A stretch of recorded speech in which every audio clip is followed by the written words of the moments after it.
Hello students, genetics अपना C section है cell biology वाले पेपर के अंदर।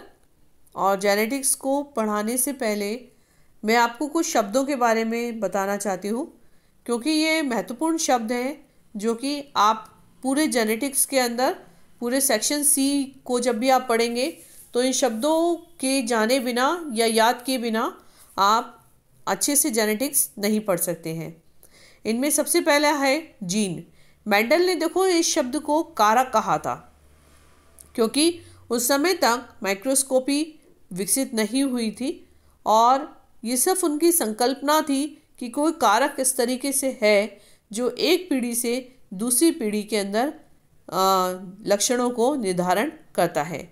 आज चूँकि डेवलपमेंट इतना अधिक हो चुका है सेल बायोलॉजी में, और हम जानते हैं कि जीन आनुवंशिकी की क्रियात्मक इकाई है जो कि किसी लक्षण की वंशागति एवं इसके प्रदर्शन के लिए उत्तरदायी होती है। लोकस, समजात गुणसूत्रों का वह स्थल जहाँ पर लक्षणों को नियंत्रित करने वाले जीन उपस्थित होते हैं उसको लोकस कहते हैं। आप लोग सेल बायोलॉजी में देखेंगे कि गुणसूत्रों पे एक निश्चित भाग होता है जहाँ पर लक्षणों को नियंत्रित करने वाले जीन उपस्थित होते हैं। अलील, मेंडल के अनुसार प्रत्येक विप्रयासी लक्षण के लिए प्रत्येक विकल्प का नियंत्रण जीन के कारण होता है।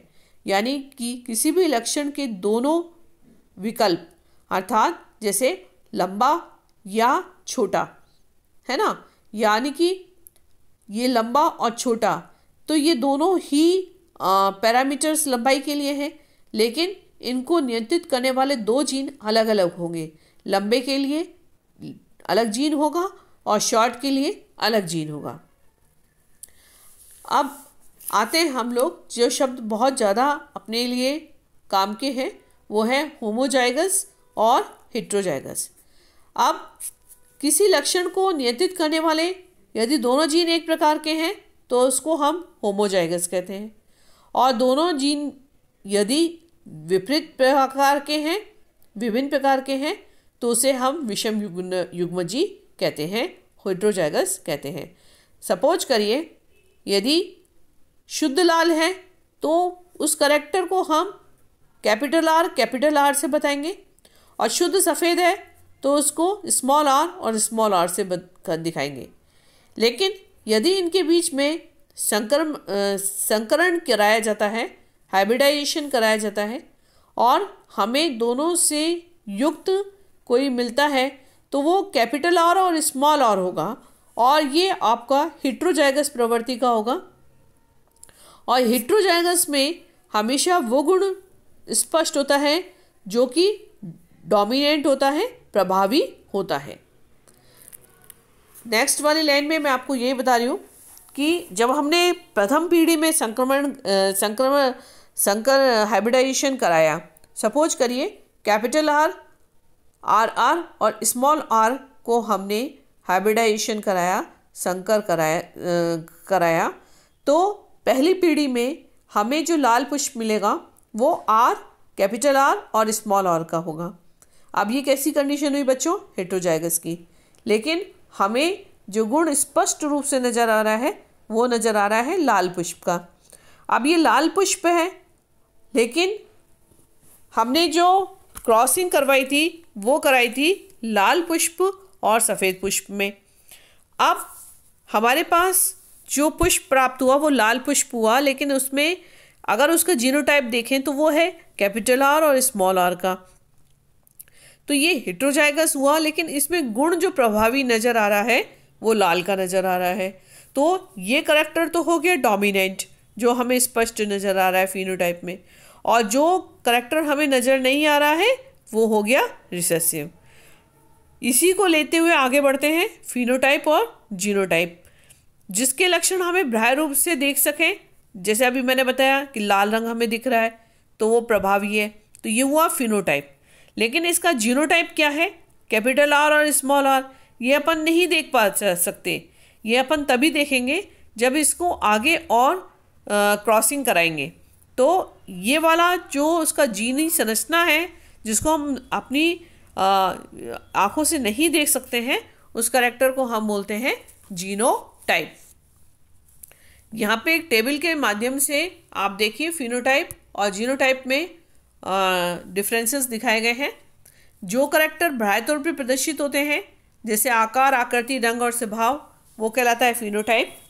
और जो जीनीय संगठन को निरूपित करता है उसको हम जीनोटाइप कहते हैं। और फिनोटाइप का प्रत्यक्ष रूप से देखने को मिल जाता है, लेकिन जीनोटाइप को हम आगे क्रॉसिंग के द्वारा प्राप्त कर सकते हैं।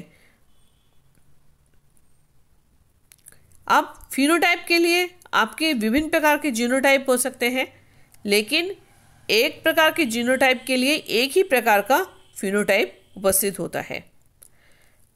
आगे हम बढ़ते हैं बैक क्रॉस पे। जब F1 पीढ़ी से प्राप्त संतति का संकरण F1 पीढ़ी के किसी भी जनक के साथ कराया जाता है तो इसे बैक क्रॉस कहा जाता है। ये बहुत महत्वपूर्ण है। जब बच्चों आप लोग वो चेकर बोर्ड बनाओगे तो उसमें बैक क्रॉस और टेस्ट क्रॉस ये करवाना आपके लिए आवश्यक होता है। तो F1 पीढ़ी से प्राप्त संतति का संकरण जब F1 पीढ़ी के किसी भी जनक के साथ करवाया जाता है तो इसे हम बैक क्रॉस कहते हैं।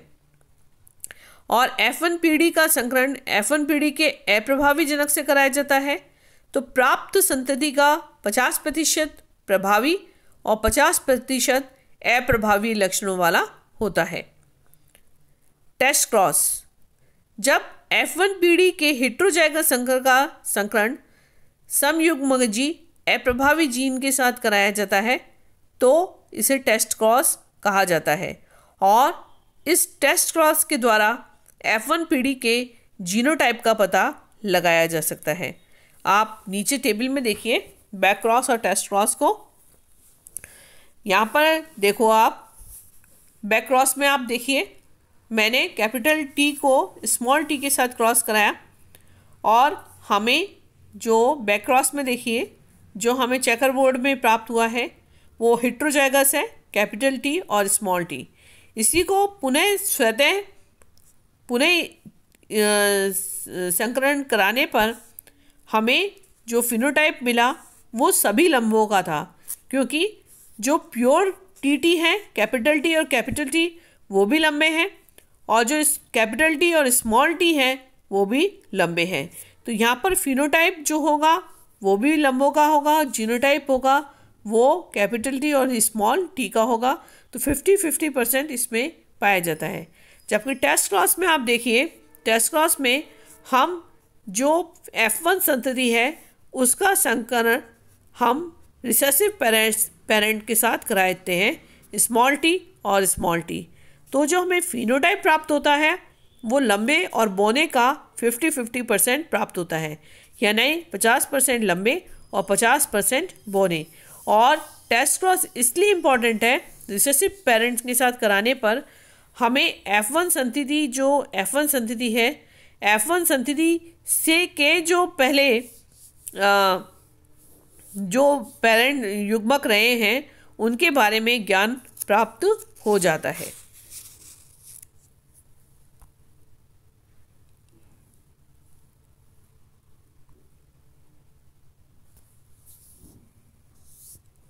इसके बाद हम लोग देखते हैं मोनोहाइब्रिड क्रॉस और डाईहाइब्रिड क्रॉस। यदि हम एक ही लक्षण को लेके क्रॉस संकर कराते हैं तो उसे मोनोहाइब्रिड क्रॉस कहते हैं, और दो लक्षणों को लेकर संकर कराते हैं तो उसे डाईहाइब्रिड क्रॉस कहते हैं। और एक इनकम्प्लीट डोमिनेंस होती है, अपूर्ण प्रभाविकता, जिसमें जब हम दो गुणों को लेकर संकर कराते हैं, क्रॉसिंग करवाते हैं, तो पूर्णतः डोमिनेंट कैरेक्टर प्रकट नहीं हो पाता, बल्कि डोमिनेंट और रिसेसिव का मिक्स कैरेक्टर स्पष्ट रूप से नज़र आता है। इसको हम बोलते हैं इनकम्प्लीट डोमिनेंस। जैसे लाल और सफ़ेद फूलों को क्रॉस कराया और हमें गुलाबी रंग के फूल प्राप्त होते हैं तो इसको इनकम्प्लीट डोमिनेंस कहा जाता है।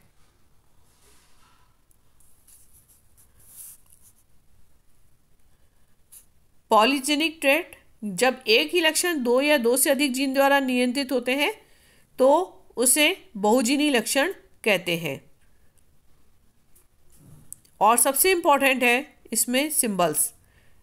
देखिए, आनुवंशिकी में सिंबल्स का बहुत इम्पोर्टेंस इसलिए है कि जो डोमिनेंट कैरेक्टर है उसको इंग्लिश के कैपिटल अक्षरों से दर्शाया जाता है, और जो रिसेसिव कैरेक्टर होते हैं, अप्रभावी कैरेक्टर होते हैं, उनको स्मॉल लेटर्स के द्वारा दर्शाया जाता है।